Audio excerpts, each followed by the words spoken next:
राधा स्वामी दयाल की दया, राधा स्वामी सहाय, राधा स्वामी। प्यारी साध संगत जियों, भाइयों बहनों, बच्चों, जितने भी आप सत्संग लाभ के लिए उपस्थित हुए हो, शांति से बैठ के सत्संग लाभ उठाएं। शांति के तो दो पल भी अच्छे होते हैं। आजकल इस संसार के भागा दौड़ के जीवन में कहाँ लोगों को फुर्सत होती है कि कभी हंसने का मौका मिले, कभी अपने बारे में सोचने का उनको टाइम मिले, या कभी ये सोचें कि हमारी ज़िंदगी का उद्देश्य क्या है। नहीं समय मिलता है। सत्संग ऐसा माध्यम है, उसमें हम सब तरह के लोग अलग अलग गांव से होते हैं, अलग अलग प्रांतों से होते हैं, अलग अलग रीति रिवाजों को मानने वाले होते हैं। भाषा में भी थोड़ा बहुत अंतर होता है, लेकिन जब उनसे मिलते हैं, अपने विचारों का आदान प्रदान करते हैं, सुमन की, भजन की, ध्यान की बातें करते हैं, अपना बताते हैं, उनका अनुभव सुनते हैं। जो चीज़ हम किताबों से नहीं पढ़ सकते और कोई ऐसे स्रोतों से जो प्राप्त नहीं करते, जो बातों के माध्यम से बात हमें मिल जाती है, वो हमारे जीवन में एक ऐसी याददाश्त बन जाती है कि वो हर अवसर पे हमें याद दिलाती रहती है कि उस समय ये कहानी हुई थी, हमने ये बात वहाँ से सुनी थी, उस बात का ये परिणाम निकला। संतों की वाणी भी यही कहती है। संतों ने तो हर प्रकार से इस जीव को ये संदेश दिया। जिन जिन सत्संगियों ने अपनी अपनी समस्याएं अपने गुरु को जाके जब बताई कि हमें क्या क्या परेशानी होती है, अभ्यास के टाइम में, ध्यान में, सुमन करने में, दुनियादारी में जीने में भी, और सबसे पहली ज़रूरत है कि दुनिया में जीना बड़ा कठिन है, क्योंकि जब आप सही रास्ते पे चलते हो तो अनेक प्रकार की बाधाएं आपका रास्ता रोकने की कोशिश करते हैं। बाहर से नहीं, आपके घर में ही आपके विरोधी पैदा हो जाएंगे। किसी का पति विरोधी हो जाएगा, किसी का भाई विरोधी हो जाएगा, किसी की संतान विरोधी हो जाएगी। तो बहुत कठिन है इस रास्ते पे चलना। सच्चाई का रास्ता तलवार की धार पे चलना है, ऐसा भक्ति का असूल है। तो अनेक प्रकार की बातें हैं। हम अपनी समस्या, कोई कहता है जाके मेरा मन सुमन में, ध्यान में नहीं लगता। वैसे तो अगर सोचा जाए, कहा जाए, तो जो चीज़ हमें करनी चाहिए वो हम जाके पूछते हैं। क्यों पूछते हैं और हमें उसका समाधान भी कैसे मिलता है? जब गुरु उन रास्तों से गुजरा है तो उसको पता है, उसको अनुभव है, क्योंकि अपने अनुभव के आधार पर उनको ये समझाते हैं। ये मन किसी एक की समस्या नहीं, हर सत्संगी के साथ में मन ऐसा करता है, क्योंकि मन की जिम्मेवारी है, वो हमें इस दुनिया में, संसार में फंसाए रखना चाहता है। वो नहीं चाहता ये जीव इस काल की जेल से निकल जाए।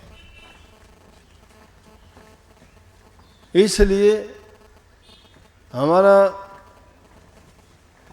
गुरु तो ये कहता है हम ये चाहते हैं कि हम काल की जेल से निकलें, और वो कहता है निकलने नहीं देना, तरह तरह के आपको प्रलोभन देता है,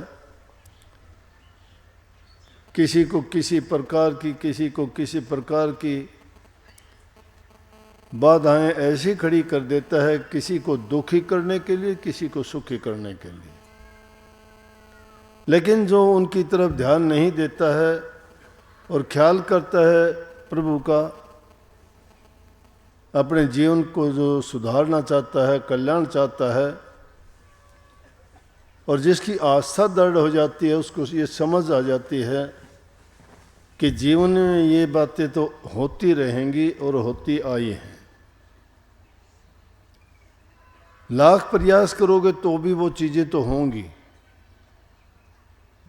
कितनी भी कोशिश करें हम, क्योंकि जिनके बीच में हम रहते हैं वो एक प्रकार के लोग नहीं हैं।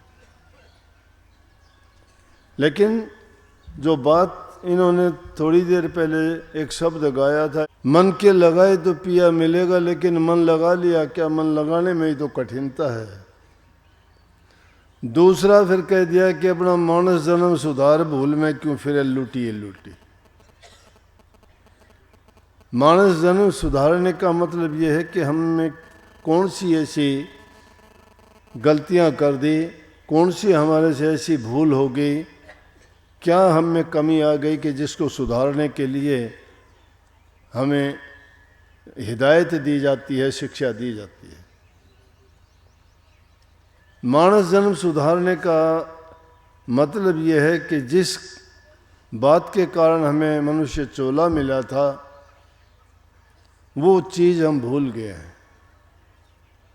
और वो संतों की संगत में जब जाते हैं तो संत सहज में बता देते हैं, और उस बात को आप रोज़ाना बोलते गाते भी हो, उसको रोज़ाना कहते भी हो कि सतगुरु के दरबार में जाइए बारंबार। कुछ लोग कहते हैं मन जाइए बारंबार। मन कैसे जाएगा बेचारा, मन तो रोकता है, कैसे जाओगे। लेकिन है असल में ये कि सतगुरु के दरबार में जाइए बारंबार। उसमें आस्तिक भी चला जाएगा, नास्तिक भी चला जाएगा, मन तो नहीं जाएगा। मन को दो घिस के लेके जाना पड़ता है। भूली सी वस्तु लखाए दें। वो भूली वस्तु क्या है, वो यही है कि अपने मनुष्य जीवन को सुधारो। सुधार की क्यों जरूरत पड़ी कि हम जिस काम के लिए आए थे वो काम हम करना भूल गए। हमें करना क्या था कि गुरु की खोज करके, नाम की दीक्षा लेके, नाम की कमाई करके इस जीवन से, इस जन्म मरण के बंधन से मुक्त होने के लिए हमें प्रयास करना था, मेहनत करनी थी, भक्ति कमानी थी। वो चीज़ हम भूल गए हैं। क्या हुआ, इस दुनियादारी के खेल में ऐसे उलझ के रह गए कि उस चीज़ को बिल्कुल एकदम से दिमाग से निकाल दिया कि हमें क्या करना था। जैसे कोई बच्चा किसी मेले में चला जाता है और मेले में खेलों को देखते देखते, वहाँ की सजावट को देखते देखते, वहाँ जो तमाशे होते हैं उनको देखते हुए अपने घर को, अपने काम को सब भूल जाता है और उस मेले में खो जाता है। इसी प्रकार से इस दुनिया के मेले में हम भी खो गए। हमें ना घर याद है, ना हमारा उद्देश्य याद है, हमें कहाँ जाना है ये भी नहीं है। लेकिन पछतावा कब होता है, जब मेला बिछड़ जाता है और फिर देखते हैं कि ये तो सब खत्म हो गया, अब मैं कहाँ जाऊँगा। वो खो चुका है उस चीज़ को। फिर वो कोशिश करता, हाथ पांव मारता है। ये इंसान की ज़िंदगी है। बचपन खो देते हैं, जवानी खो देते हैं, बुढ़ापा आता है। बचपन खेल कूद में खो देते हैं, सोने हंसने में बिता देते हैं। जवानी आती है, बेपरवाह हो जाते हैं, कोई परवाह नहीं करते। मस्ती में शादी हो गई, बच्चे हो गए, ऐसे घोड़े मिले कि बस ये सोचते हैं ये स्वर्ग यही है। खाने कमाने में ज़िंदगी बिता दी, पेट तक सीमित रहे, बच्चों तक सीमित रहे। लेकिन जब बुढ़ापा आया तो उस मेले में खोए हुए बच्चे की तरह से होश आ गया कि अब कहाँ जाऊं, अंधेरा हो चुका, घर का पता नहीं।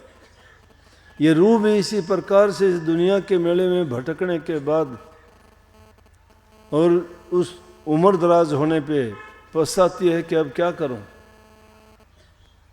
जब हालत इंसान की ये हो जाती है कि थर थर काया कांपण लागी, हाल्या जाता जरा नहीं, जिसे बुलावे कड़वा बोला, रांद कटी तेरी मर्या नहीं, जिनका पालन पोषण करे था तेरे उदर को भरा नहीं, एव कुणबे ने सिर पर धर ले भजन हरि का करा नहीं।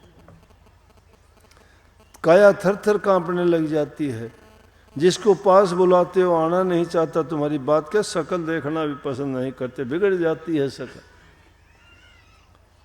बर्बाद कर दिया समय। फिर पछताते हैं कि जिनके लिए मैंने पाप किए, झूठ बोली, कपट किए, ठगी की, और वो पाप कमाए किनके लिए, इनके लिए, जो मेरे लिए करना चाहिए था वो मैंने नहीं किया।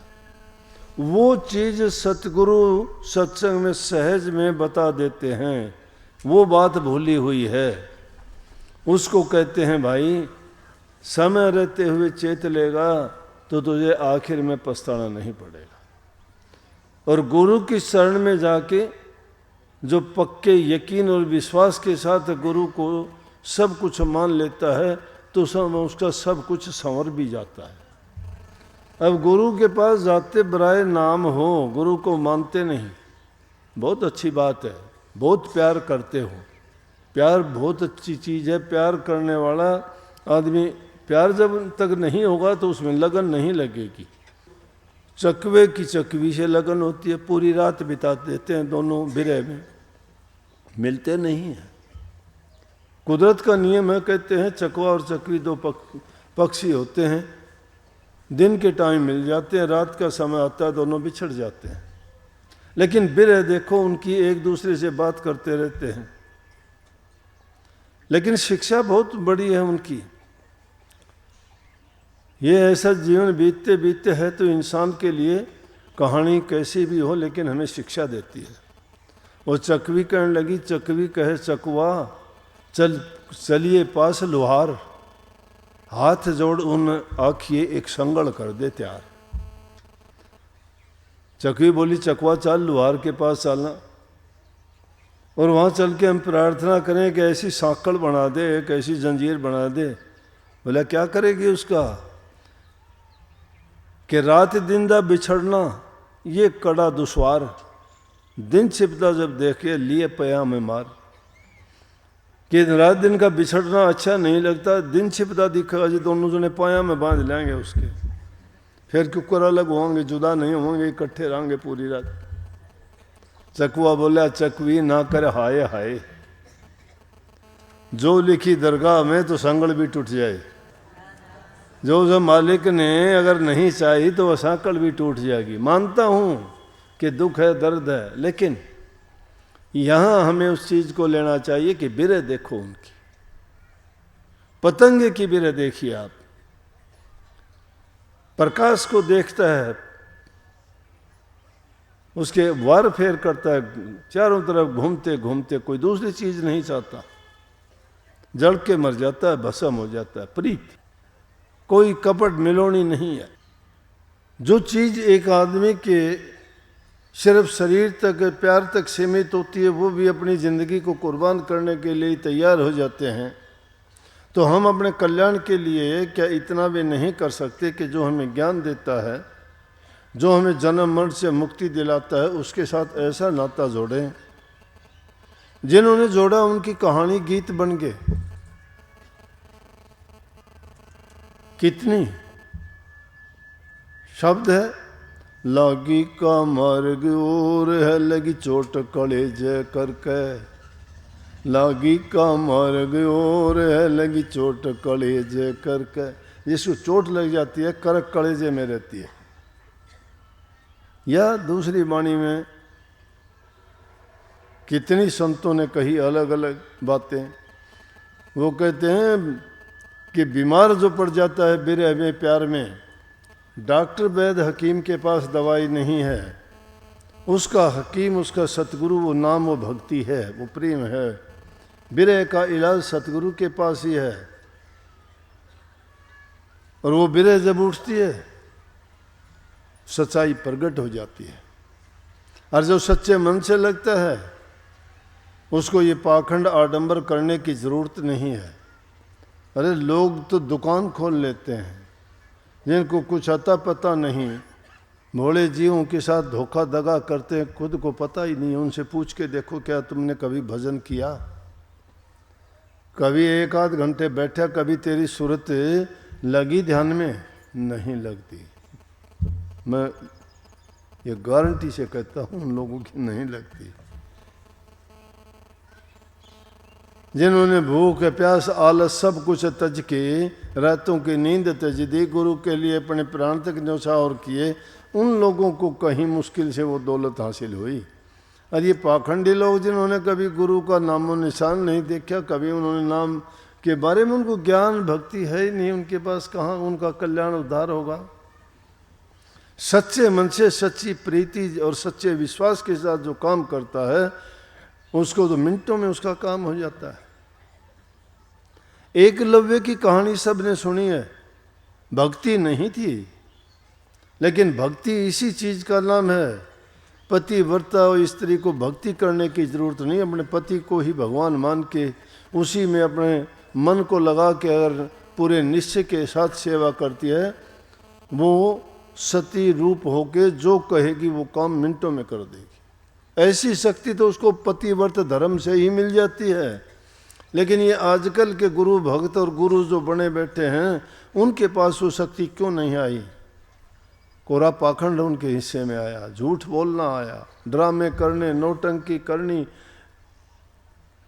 नकल करनी, बेरूपिये बन गए कि सिर पर वो पगड़ी ऐसी बांधता है तो मैं भी बांधूं, वो चादर ऐसे उड़ता है तो मैं भी उड़ दूं, अगर वो चश्मे लगाता है तो मैं भी काले चश्मे लगा के चलूं, चाहे चाल आओ, कोई चलना चाहे ना आए। लेकिन वो सोचते शायद ऐसा करने से गुरु बन जाते होंगे। गुरु ऐसे नहीं बनते, गुरु बनते हैं मेहनत करने से, नाम की कमाई करने से, तप करने से, त्याग करने से, साधना करने से और कठिन परिश्रम करने से। लेकिन उनको ये अकल समझ बुद्धि है ही नहीं। उनके गुरु तो उनके वो चेले हैं जो आसपास मंडराते रहते हैं, वो कहते हैं यूं कर लो, आप ऐसा करो, वो उनके कहने से करते, वो गुरु नहीं, वो तो चेलों के चेले हैं। उनको खुद को तो पता ही नहीं है क्या करना ना, चेले उनको डायरेक्ट करते हैं ऐसा कर, वो ऐसा करता है। तो कौन होया गुरु? गुरु तो आदेश देता है, चेला उसका पालन करता होगा। लेकिन सच्ची भक्ति किस चीज में? यकीन में, विश्वास में। यकीन विश्वास उनका खुद पे नहीं है, दूसरे पर क्या करेंगे? इसलिए मैं कहता हूं कि नाम आपने लिया ना, एक बुजुर्ग आदमी आए अभी थोड़ी देर के, 1 साल हुआ नाम लिए, कहने लगे बताओ मेरा भजन कैसा बन गया। मैं आप बताओ, मुझे क्या पता उसके भजन का, मुझे कैसा पता लगेगा भाई?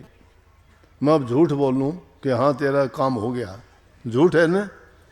मैं बोला आप बताओ आपका कितना बना, फिर मुझे पता लगेगा बना कि नहीं बना। क्यों?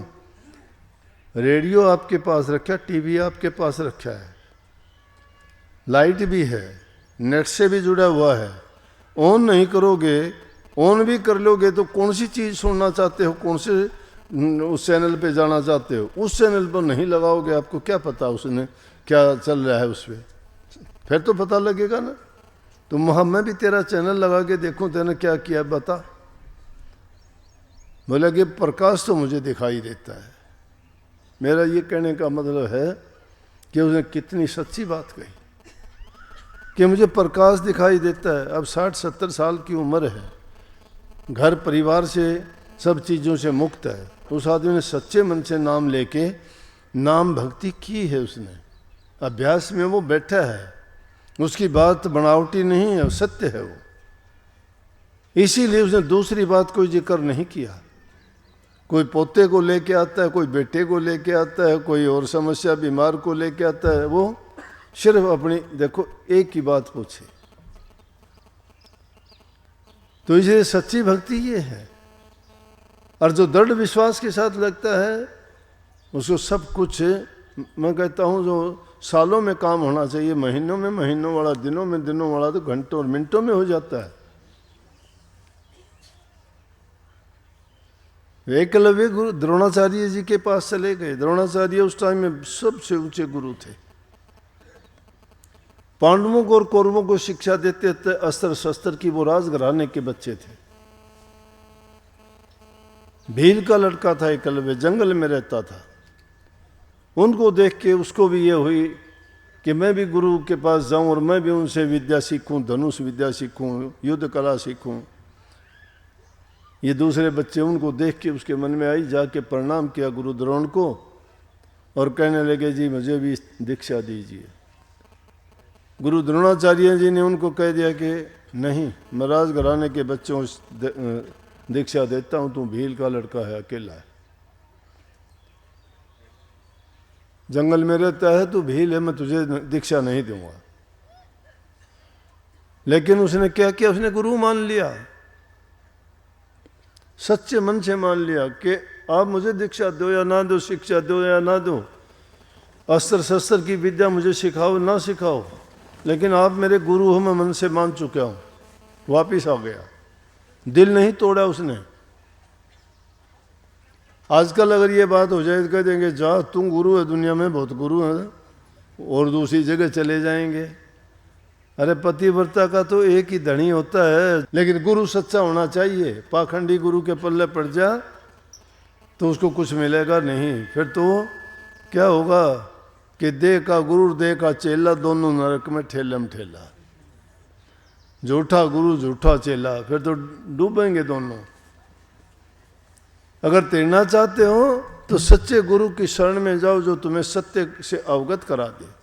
किसी पूजा पाठ पाखंड में ना फंसाए। नाम भक्ति, गुरु भक्ति, सेवा भक्ति, जिसमें आपका चरित्र और घर और में सब प्रकार की शांति। अपना मानस जन्म सुधारने का मतलब है पहला सुधार तुम समाज में रहते हुए अपने जीवन को सुधारो, अच्छा बनाओ। जिस इंसान का चरित्र नहीं है, जिसके घर में शांति नहीं है, जो माँ बाप के साथ में रह के उनकी सेवा स्वरूपा नहीं करता है, उनका आदेश उपदेश नहीं मानता है, उनकी आज्ञा का पालन नहीं करता है, उनकी बात नहीं सुनता है, तो वो कहाँ से अच्छा बनेगा, कहाँ से चरित्रवान बनेगा और उनके क्या संस्कार होंगे, बाहर जाके वो क्या बर्ताव करेगा। इसीलिए पुराने ज़माने में घर परिवार और वंश देखते थे तो कहते थे कि इसके खानदान को देखो ये कैसा है।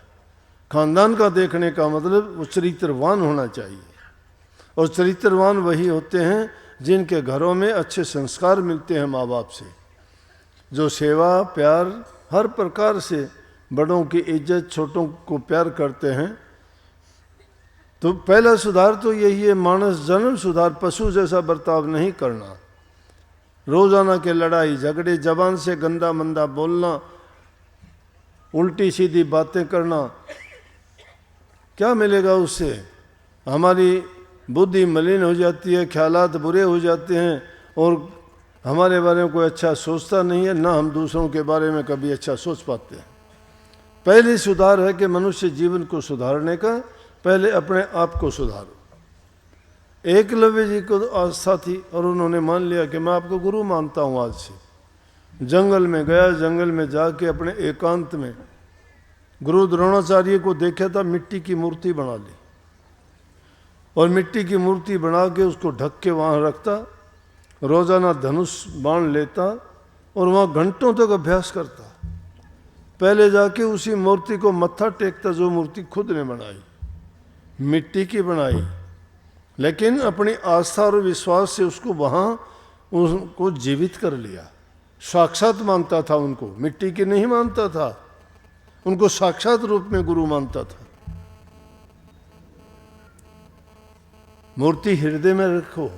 संत मत की तो शिक्षा यह है कि बाहरी मूर्ति क्या है कि जब तुम बाहर से देखते हो वो निर्गुण है। गुरु अगर मिलता है तुम्हें सरगुण रूप में मिलता है, देह रूप में मिलता है, लेकिन अभ्यास जब करोगे तो निर्गुण तुम्हारे अंदर में मिलेगा। सरगुण से जब तक तुम्हारा प्यार विश्वास और श्रद्धा नहीं है तो निर्गुण गुरु आपका कहाँ से मिलेगा आपको? जब तक सरगुण नहीं है आपके सामने तो निर्गुण नहीं मिलेगा। निर्गुण में जाने के लिए सरगुण से प्रीत और विश्वास पहली चीज है। ऐसा अभ्यास किया उसने कि गुरु द्रोण ने तो अर्जुन को दीक्षा देके ऐसा बना दिया, कहने लगे तेरे समान कोई धनुषधारी नहीं होगा दुनिया में। और एक दिन शाम के वक्त जब बैठे हुए थे, उस एकलव्य ने एक कुत्ते को जाते हुए देखा तो उसका मुंह बाणों से भर दिया। उसने बाणों से मुंह भर दिया। कुत्ता आगे गया तो अर्जुन ने जब देखा, गुरु द्रोण को कहने लगा, गुरुजी आप तो कह रहे थे कि तेरे देह धनुषधारी नहीं, ये भी कोई होगा जिसने ये क्या करिश्मा किया है। जब जाके देखने गए जंगल में, उसके जहाँ से कुत्ता आया था वहाँ जाके देखते हैं तो भील का लड़का वहाँ अभ्यास कर रहा था। जाके खड़े हुए, गुरु द्रोण कहने लगे, भाई उसने चरण छुए कि तू कौन है? बोला जी मैं आपका शिष्य। मेरा शिष्य? बोला एकलव्य आपका शिष्य भील का लड़का। आपके पास गया था, आपने मुझे अपनाने से इनकार कर दिया था, लेकिन मैंने तो आपको गुरु मान लिया। बोला बहुत अच्छा। बोला कुत्ते के मुंह में बाण किसने? बोला मैंने मारे थे। अब गुरु द्रोण को जच के कि तेरा वचन तो खाली हो गया, खराब हो गया, झूठा हो गया, कि तूने तो अर्जुन को कहा था कि तेरे समान धनुषधारी नहीं है कोई भी दुनिया में। तो उन्होंने क्या किया कि कहने लगे कि अगर तू मेरा शिष्य है तो गुरु दक्षिणा क्या दी? तू क्या दी तूने? बोले जी गुरु दक्षिणा तो आपको देनी है। अभी कब देगा? दे फिर। बोला जी यहाँ तो कुछ है नहीं, बताओ मैं आपको क्या गुरु दक्षिणा दे सकता हूँ? क्या दे सकता है शिष्य गुरु को? बोला तेरे दाएं हाथ का अंगूठा दे दे। अगर कोई दाएं हाथ का अंगूठा मांगता है तो उसकी ज़िंदगी मांग ली, जो उस पूरी ज़िंदगी जिस चीज़ का अभ्यास किया था वो फिर धनुष चलाने के काबिल ही नहीं रहेगा। इसी से तो खींच के उस पर चढ़ाते हैं बाण को। चक्कू निकाला, निकाल के काट के अंगूठा पकड़ा दिया। बोला ये वो गुरु दक्षिणा थी। आजकल तो ऐसी दक्षिणा, ऐसी परीक्षा गुरु लेते नहीं है। इस कलयुग में तो गुरु कहते हैं कि तुम्हें इतना ही काफ़ी है कि गुरु के वचन की पालना करो, गुरु तुम्हें जो बताता है वैसा करते जाओ। इस युग में संतों ने जीव के लिए इतना सुलभ और सरल रास्ता बता दिया सूरज शब्द का कि तुम घर के सारे काम करते हुए समय निकाल के भक्ति किया करो, अभ्यास में समय लगाया करो, नाम का सुमरण किया करो। जब कभी खाली होते तो उस टाइम पर ये सोचा करो कि मैं कितनी गलतियां करता हूँ। हमें ध्यान लगाने से, नाम का अभ्यास करने से कौन चीज़ रोकती है? हमारे मन के विचार रोकते हैं। हमें पुराने समय से ये आदत पड़ी हुई है, मन के कहे में चलते आ रहे हैं। मन जो कहता है वही करते हैं।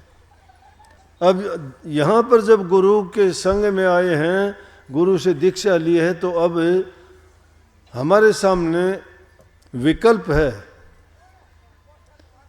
दो चीजें होगी, अब मन का कहा मानेंगे या गुरु का कहा मानेंगे।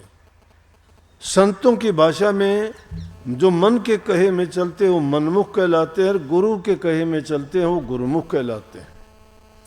शिष्य ने जब नाम की दीक्षा ली तो वो गुरु को अपना सब कुछ अर्पण कर चुका है, अपना तन भी, अपना मन भी और धन भी। तो तीनों चीज जब अर्पण कर चुका है तो शिष्य को क्या मिला?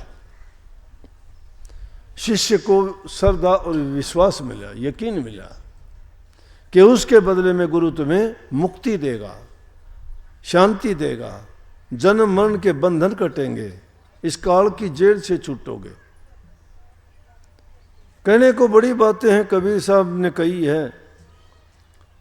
देखा देखी हम भी कह देते हैं कि मेरा मुझ में कुछ नहीं, जो कुछ है सो तोर, तेरा तुझको सौंप तेर क्या लागेगा मोर। कहते गुरुजी मेरा तो कुछ है ही नहीं।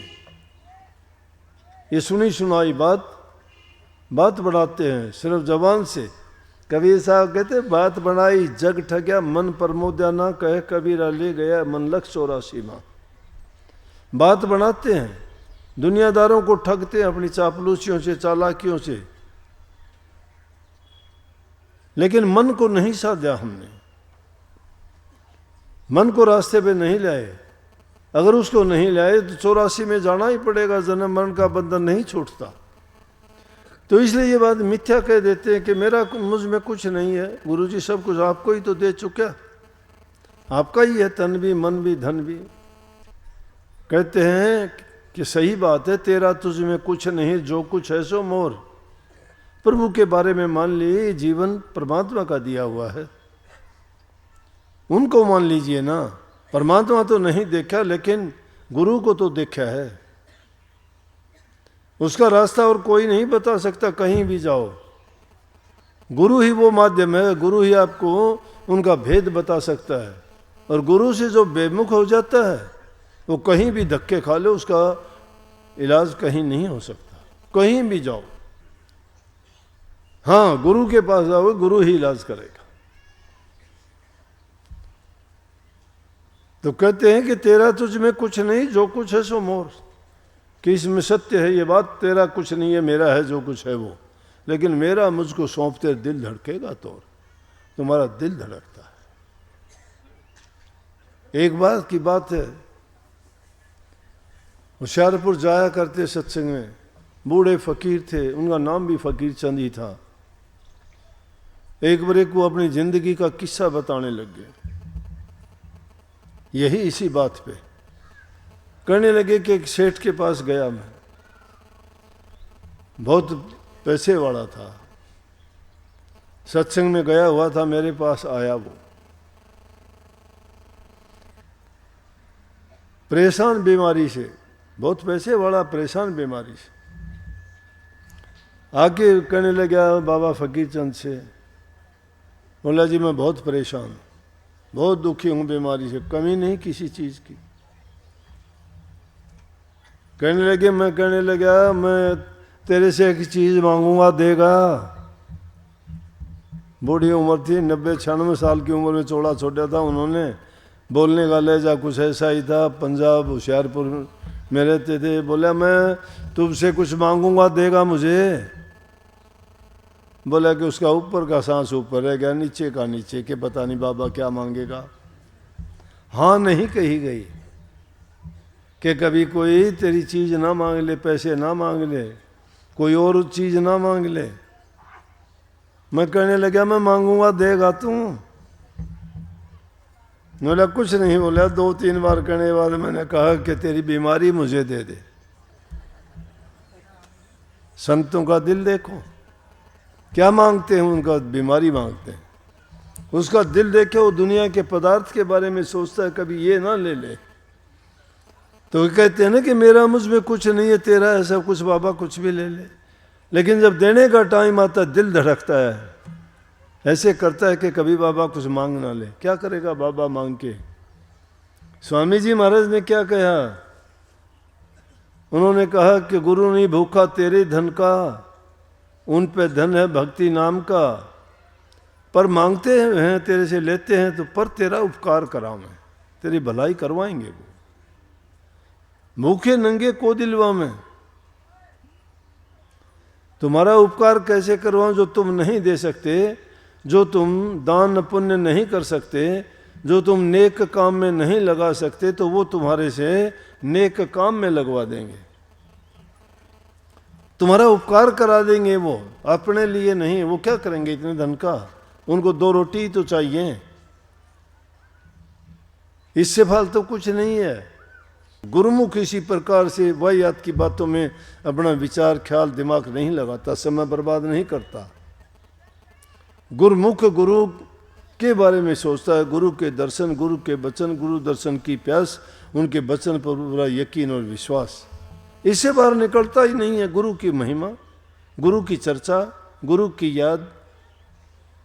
क्यों कही कबीर साहब ने, आ जा सतगुरु नैनन में नैन झाप में लो, ना मैं देखूं और को ना तो ही देखने दो। कि सतगुरु इतने प्रिय थे?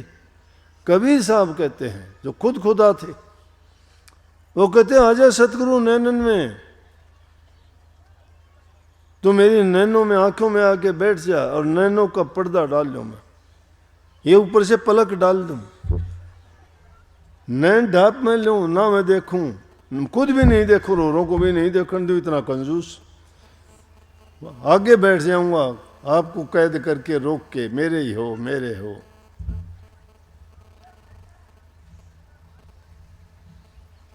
उसको रिझाने के लिए सतगुरु को, लेकिन सतगुरु किसी एक का नहीं, सबके हैं। चांद सूरज आकाश पराताल परमात्मा ये किसी एक के नहीं है, सबके लिए हैं। और वो सबके हित की बातें करते हैं, संत सबके हित की बात करते हैं, वैद्य सबके हित की बात करते हैं, न्यायाधीश सबके न्याय की बात करता है। पक्ष नहीं करेंगे, अगर पक्ष करते हैं तो ये गुरु कहलाने, गुरु पक्ष करता है, गुरु कहलाने के लायक नहीं है। अगर जज पक्ष करता है तो जज कहलाने के लायक नहीं है, न्याय करना चाहिए उसको। वैद्य किसी का पक्षपात नहीं करता, चाहे मरीज और बीमार कोई भी हो, सबका बराबर उसको करता है। बरसात सबके खेत में बरसती है, वो नहीं देखती गरीब अमीर कौन कैसा है। इसीलिए परमात्मा सबका है, लेकिन उस सबको मिलता क्यों नहीं है? वो कमी हमारी है, खुद की है। हमने वो दशा कर रखी है कि नाचना जानते नहीं, आंगन को टेढ़ा बताते हैं।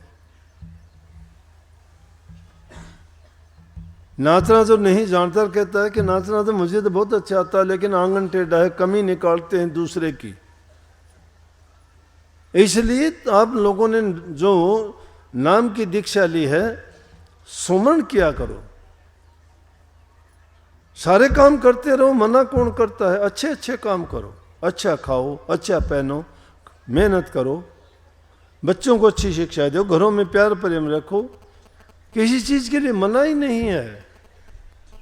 आवश्यकता है, जरूरत वाली चीजें सारी करो, लेकिन सब चीजें करते हुए जो वास्तविक चीज है उसको ना भूलो। वो मानस जीवन के दूसरे सुधार की चीज वहां आती है। पहली चीज में तो ये सुधार है, शराब कबाब बीमारी से बचो, ईर्ष्या निंदा करने से बचो, लड़ाई झगड़ा करने से बचो, किसी से द्वेष ना रखो, जो तुम्हारे से हो सकता है भला करो, पर हित करो, पर उपकार करो। ये तो तुमने पा लिया, मानव जन्म का सुधार, जो संसारी सुधार है वो कर लिया। अब अगत के लिए सुधार का जो काम होना है, जो कार्रवाई होनी है, वो तुम्हारी नाम भक्ति से होगी। ये काम करते करते नाम भक्ति भी तो किया करो, नाम का सुमन करो। कुछ नहीं होता तो ये बहाने ना लगाओ। मैं कहता हूं अगर तुम्हें तकलीफ भी है तो भी उस तकलीफ को मिटाने के लिए ही नाम को याद कर लिया करो। जिसको किसी प्रकार की दिक्कत परेशानी है, संकल्प करके बैठ जाया करो कि मेरे इस काम में सतगुरु मदद करना, और एकाग्र चित्त होके उसको मन को लगा। काम तो मन से होना है। ये मन जब तक हमारे से बाहर है तो उल्टे सीधे काम करेगा, लेकिन काबू में आ जाएगा तो जैसे बंदर नचाने वाला बंदर को कैसे नचाता है, शेर को भी सर्कस में कैसे नचाते हैं, इस प्रकार से सबको फिर मन को तुम कैसे भी नचा लेना, लेकिन काबू में करना पड़ेगा। और इसका अंकुश क्या है? नाम भक्ति ही है। उस दायरे से बाहर ना निकलो। जो मर्यादाएं सतगुरु ने बना दी उनसे उनको ना लांघो। मर्यादाएं हैं, मर्यादाएं वो लक्ष्मण रेखा की तरह से लकीर हैं। जब माता सीता ने उस लक्ष्मण रेखा को लांघा था तो देखो कितना बड़ा उनके साथ हादसा हुआ। इसीलिए जो मर्यादाओं को तोड़ देता वो किसी काम का नहीं रहता। उस आदमी की कोई सनंद नहीं रहती, उसका कोई यकीन और विश्वास नहीं करेगा। आदमी कभी भी अपने विश्वास में कमी ना आने दे। भला बुरा लाभ हानि होती रहती है, लेकिन कभी भी आदमी को ना विष नहीं विश्वास देना चाहिए। किसी के साथ धोखा दगा नहीं करना चाहिए, किसी का नमक खा के नमक हराम नहीं करना चाहिए। हमारी संस्कृति रही है कि प्राण जाए पर वचन न जाए। वचन जो दे दिया तो चाहे उसके बदले प्राण दे दिए जाएं, लेकिन वचन को नहीं तोड़ना। तोड़ते हैं वो भला नहीं होता उनका, मैं बताऊं, उनको बहुत पछताना पड़ता है। खुद उनकी जबान से ही वो आखिर में कह के ही जाते हैं। जिन्होंने ऐसा किया है उनके परिणाम बहुत बुरे हैं। अरे अच्छा करते करते भी हमारे साथ जब बुरा हो जाता है तो बुरा का करते करते क्या होगा, बुराई का परिणाम कैसे अच्छा होगा। इसलिए मन में ये एक संकल्प लेके ये निश्चय पक्का करो कि नाम भक्ति करने से मेरे इस जगत के भी रोग सारे कटेंगे, ये सारी भी मेरी तकलीफें पीड़ा दूर होंगी, और अगत के लिए भी मेरा जीवन ऐसा होगा कि फिर दोबारा दुनिया में आना ही नहीं पड़ेगा, सदा के लिए मुक्त हो जाऊंगा और काल की जेल से बच जाऊंगा। ये तुम्हारे विश्वास में होना चाहिए, यकीन में होना चाहिए, और वो धीरे धीरे करके सुधार हो जाएगा। मैं ये नहीं कहता नहीं होगा, मैं कहता हूँ अपनी संगत बहुत अच्छी है, बहुत अच्छी है। कुछ एक निकम्मे आदमी तो ऐसे हुआ करते हैं, नहीं तो नज़र हो जाए इसलिए रखने पड़ते हैं। वो नहीं रखें तो फिर तुम्हारा सुधार कौन करा। गंदगी साफ करने के लिए होते हैं ना, ऑफिस में सारे लाट साहब और बाबू नहीं बैठते कोट पैंट पहनने वाले, सफाई करने वाले उससे पहले आ जाते हैं। तो सफाई करने वाले भी चाहिए ना। निंदक, निंदा जिसकी नहीं होती वो कुछ नहीं है, जिसकी निंदा होती हो समझो कि कुछ है। वो समझ गए। निंदक, संतों ने कही कि निंदक मेरा ना मरो जीवो आद जुगाद, हम तो ये पद पाया निंदक के प्रसाद। निंदक नहीं मरना चाहिए कि हम तो इस पद पर निंदकों के कारण तो पहुंचे। निंदकों ने तो प्रचार कराया, बेचारों ने झूठा सचा, इतनी कहानियां घड़ते हैं, इतनी झूठ बोलते हैं, इधर उधर उसके कान में मुंह दिया, उसके कान में दिया, अपनी नींद बर्बाद करी, किसी को रात में, किसी को शाम को, किसी को कहीं ले जाके वो बातें बताई झूठी साची कपट की। कितना वो निंदा हुई कि नहीं। और वो निंदा करते करते ये नहीं पता कि जो आदमी किसी की निंदा करता है उसके पापों को धोता है।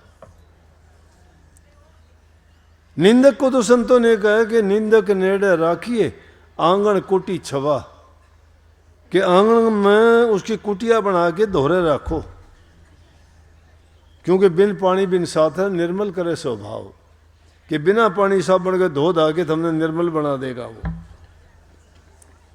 निंदक मेरा ना मरो जीवो आद जुगाद, कि वो तो सदा सदा के लिए जियो, निंदक मर जाए तो बहुत बुरा है। तो इन चीज़ों की परवाह नहीं करना चाहिए। जब नाचन लिकड़े सो तो घूंघट किसा घूंघट फेंक दो, ये परवाह ना करो। अपने उस शब्द में आज बहुत अच्छी बात लिखी उसने कही है कि जब मैंने सतगुरु पाया सर भक्ति के मार्ग पर चल पड़ा तो दुनिया से मैं क्यों डरूं। उन जनून फजूल के जो बात करते हैं उनका मैं क्यों परवाह करूं।